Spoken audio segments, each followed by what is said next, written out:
अमरीकी सदर Donald Trump का भारत पर मजीद टैरिफ लगाने का ऐलान। कहा, भारत न सिर्फ बड़ी मिकदार में रूसी तेल खरीद रहा है बल्कि इसे ओपन मार्केट में फरोख्त करके मुनाफा भी कमा रहा है।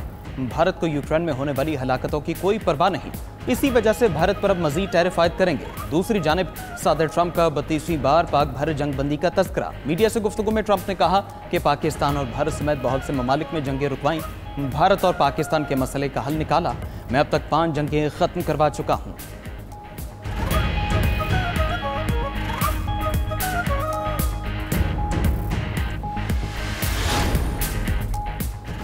बरतानवी जरीदे दी इकोनॉमिस्ट का फील्ड मार्शल को खराज तहसीन। मजमून में फील्ड मार्शल की मुल्क और कौम के लिए खिदमात को उजागर किया। मजमून में लिखा कि फील्ड मार्शल आसिम मुनीर की क़यादत में पाकिस्तान नए दौर में दाखिल हो गया। फील्ड मार्शल आसिम मुनीर अमरीका से ताल्लुकात को नई जहत दे रहे हैं। ट्रंप से व्हाइट हाउस में उनकी निजी मुलाकात खित्ते में सफारती तब्दीली का आगाज थी। अमरीका पाकिस्तान से असलहा और इंसदाद दहशतगर्दी ताउन की बहाली पर काम कर रहा है। पाकिस्तान को बख्तरबंद गाड़ियां, नाइट विजन आलात देने पर गौर किया जा रहा है। ये जनूबी एशिया, चीन और मशरिक़े वुस्ता में अमरीकी पॉलिसी में बड़ी तब्दीली का इशारा है। अमरीकी अहदेदार ने पाकिस्तान की दाइश के खिलाफ कार्रवाइयों का एतराफ़ किया।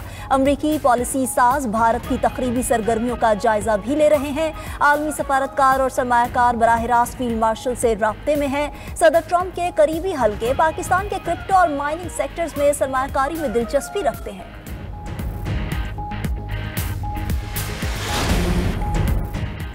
हमारे अरकान असेंबली का सियासी कत्ल किया गया, हम एहतजाज भी करेंगे और अपना नुक्ता नज़र भी सामने रखेंगे। चीफ विप आमिर डोगर का कौमी असेंबली में इजहार ख्याल। कहा, हमारे हौसले बुलंद हैं, हम डटे हुए हैं। अली मोहम्मद खान बोले, कल PTI अरकान कौमी असेंबली अडियाला जेल जाएंगे। अरकान असेंबली अडियाला जाकर बानी PTI से इजहार यकजहती करेंगे। ऐवान में कायदे हिज़्ब इख्तलाफ और हामिद रजा की खाली कुर्सियां सवाल कर रही हैं। जरताज गुल की क्या गलती थी, 10 साल सजा दे दी। अडियाला जेल के बाहर एहतजाज का प्लान। PTI ने अरकान कौमी असेंबली और सेनेटर्स को इस्लामाबाद बुला लिया। PTI की आला क़यादत ने 5 अगस्त के एहतजाजी प्लान को हतमी शक्ल दे दी। अरकान कौमी असेंबली और सेनेटर्स अडियाला जेल के बाहर एहतजाज करेंगे। अरकान सूबाई असेंबली अपने मुतल्लिका हल्कों में एहतजाज करेंगे। ज़राए के मुताबिक मरकजी क़यादत की तमाम सूबाई सदूर और चीफ ऑर्गेनाइजर से मुशावरत मुकम्मल। एहतजाज तहरीक तहफ़्फ़ुज़ आईन पाकिस्तान के प्लेटफॉर्म से होगा। एहतजाज की मुकम्मल निगरानी PTI के सेक्रेटरी जनरल सलमान अकरम राजा करेंगे। चारों सूबों के जिम्मेदारान ने एहतजाजी शेड्यूल आला क़यादत को भेज दिया। दूसरी जानिब 5 अगस्त के मुमकिना एहतजाज पर सलमान अकरम राजा को अपनी गिरफ्तारी का खदशा।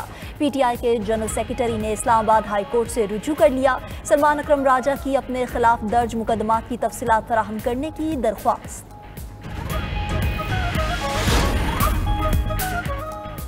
मुल्क की मईशत में बेहतरी और तिजारती पॉलिसियों के असरात पाकिस्तान के लिए अमरीका सबसे बड़ा बरामदी मुल्क बन गया। पाकिस्तान का अमरीका के साथ तिजारती सरप्लस 4 साल में 14 अरब 44 करोड़ डॉलर तक पहुंच गया। 4 साल में पाकिस्तान ने अमरीका को 23 अरब 24 करोड़ डॉलर की बरामदात की। अमरीका से 8 अरब 80 करोड़ डॉलर की एशिया दरामद की गई। ज़राए वज़ारत तिजारत के मुताबिक गुज़श्ता साल का अमरीका के साथ तिजारती सरप्लस 4 अरब 9 करोड़ डॉलर था। 2023-24 में अमरीका को 5 अरब 84 करोड़ डॉलर की बरामदात की गई थी।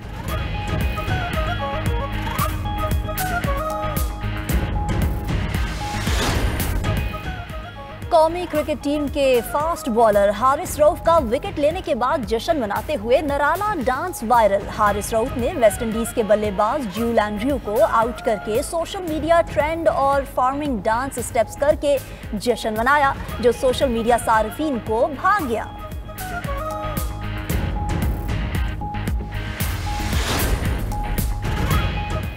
हुकूमत का 27वीं आईनी तरमीम के लिए पीपल्स पार्टी से मुशावरत का फैसला। 18वीं तरमीम में मौजूदा सुकम को दूर किया जाएगा। हुकूमती ज़राए के मुताबिक मुशावरती अमल कौमी असम्बली के इजलास के दौरान जारी रहेगा। पीपल्स पार्टी के रजामंद होने पर दीगर जमातों से बातचीत होगी। इत्तेफाक राय की सूरत में हुकूमत 27वीं तरमीम का बिल लाएगी। 18वीं तरमीम में बहुत से उमूर सूबों को मिले लेकिन अमल ना हुआ।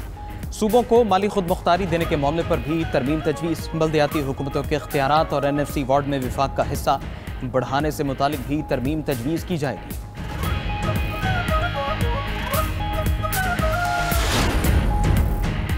हमारा मुकाबला ऐसे दहशतगर्दों से है जो आम मुजरिम नहीं, पुलिस को जदीद टेक्नोलॉजी से लैस कर रहे हैं। पेशावर में वज़ीर आला अली अमीन गंडापुर का पुलिस शोहदा की तकरीब से खिताब, कहा पुलिस की बुलेट प्रूफ गाड़ियों में इजाफा करेंगे, पुलिस के शोहदा पैकेज में इजाफा किया है। शोहदा ने हमारे और हमारे बच्चों के मुस्तकबिल के लिए जानें कुर्बान की। दूसरी जानिब गवर्नर खैबर पख्तूनख्वा फैसल करीम कुंडी की अली अमीन गंडापुर पर तनकीद, कहा खैबर पख्तूनख्वा में हालात खराब हैं। वज़ीर आला अली अमीन गंडापुर एहतजाज में मसरूफ हैं। अली अमीन गंडापुर को मालूम ही नहीं होता क्या बयान दे रहे हैं। वज़ीर आला खैबर पख्तूनख्वा का जब सॉफ्टवेयर अपडेट होता है तो बयान से मुकर जाते हैं।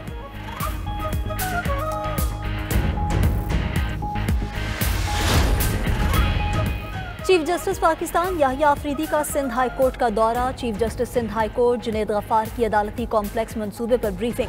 एलामिया के मुताबिक कराची में 125 जदीद अदालतों पर मुश्तमिल अदालती कॉम्प्लेक्स जल्द तामीर होगा। चीफ जस्टिस पाकिस्तान ने पायदार और मुस्तकबिल शनास मनसूबा बंदी पर जोर दिया। अदालती इंफ्रास्ट्रक्चर में तमाम स्टेक होल्डर्स की मुशावरत ज़रूरी करार। चीफ जस्टिस याहिया आफरीदी की जदीद फैसिलिटेशन सेंटर के क़याम की तजवीज़। फैसिलिटेशन सेंटर से साइलिन, वकला और अवाम को सहूलत मुयस्सर होगी।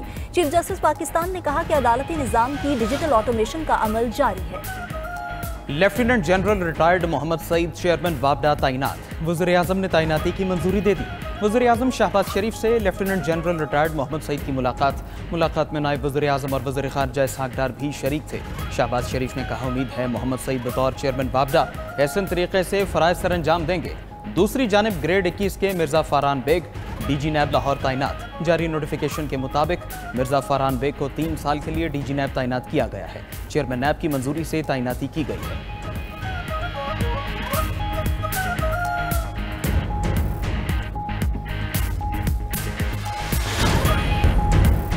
मुल्क में मानसून का छठा स्पेल जारी। रावलपिंडी और इस्लामाबाद में बारिश, पानी की सतह बुलंद होने से रावल डैम के स्पिलवेज खोल दिए गए। सियालकोट समेत पंजाब के मुख्तलिफ इलाकों में भी बरसात।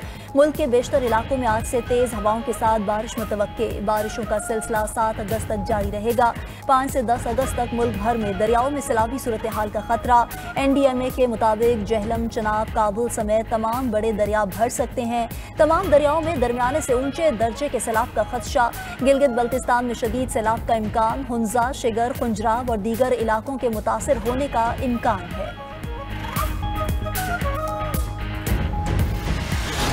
अमरीकी सदर ने गजा में जारी गजाई किल्लत को अफसोसनाक करार दिया। कहा कि गजा में जो हो रहा है वो बहुत गलत है। हम नहीं चाहते गजा में शहरी भूख से मरे। दूसरी तरफ इसराइल के 600 से जायद साबिक सिक्योरिटी एहलकारों का ट्रंप को खत। गजा में जंगबंदी के लिए किरदार अदा करने का मुतालबा कर दिया। मोसाद समेत इसराइली खुफिया एजेंसीज के साबिक सरबराहान खत लिखने वालों में शामिल। खत में मुतालबा किया गया कि ट्रंप नेतन्याहू पर जंग खत्म करने के लिए दबाव डालें।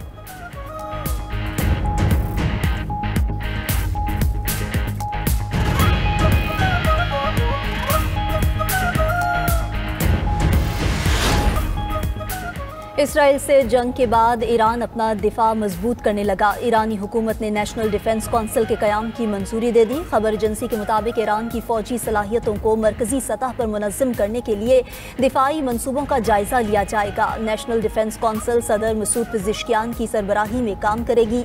ईरानी आर्मी चीफ का कहना है कि इसराइल की तरफ से खतरात बदस्तूर मौजूद हैं, इन्हें नज़रअंदाज नहीं किया जा सकता।